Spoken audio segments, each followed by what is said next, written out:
নমস্কার বন্ধুরা, রুবিস kitchen and blog থেকে বলছি। চলে এসেছি আবারও একটি নতুন রান্নার রেসিপি নিয়ে। আজকে করে দেখাবো সবজি দিয়ে কাতলা মাছ। যেহেতু গরমকাল পড়ে আছে, একদম রিচ খাবার খেতে মোটেই ভালো লাগে না, প্রতিদিনই তো ভালোই লাগে না। এবং সেই জন্য আমি সহজ পদ্ধতিতে কীভাবে সবজি দিয়ে কাতলা মাছ রান্না করে সেটাই তোমাদের সাথে শেয়ার করছি। প্রথমে বাজার থেকে মাছগুলো এনে ভালো করে ধুয়ে নিয়েছিলাম। ধুয়ে নুন হলুদ মেখে রেখে দিলাম। তারপরে কড়াই বসিয়ে দিয়ে আমি মাছগুলো সব ভেজে নিয়েছি। ওই তেলেই আমি একটু ফোড়ন দিয়ে নিলাম, জিরে ফোড়ন দিয়ে নিয়েছি।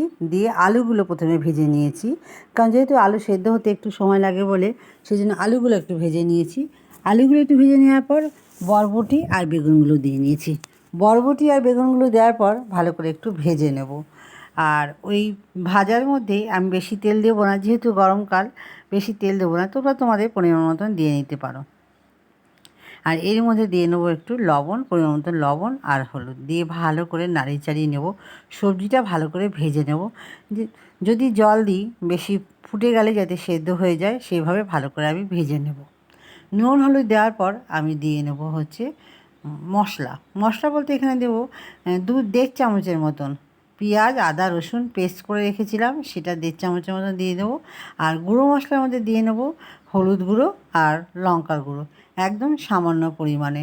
যেহেতু এটা পাতলা ঝোল করব, সেই জন্য বেশি মশলা দেব না। তো দিয়ে নিলাম আর গুঁড়ো মশলা দিয়ে ভালো করে আবারও নাড়ি চাড়িয়ে নিয়ে পরিমাণ মতন লবণ দিয়ে 1.5 কাপের মতন আমি জল দিয়ে নেব। কারণ জল যেহেতু পাতলা করবো বলেছিলাম, সেই জন্য জল দিয়ে ফুটিয়ে নেব।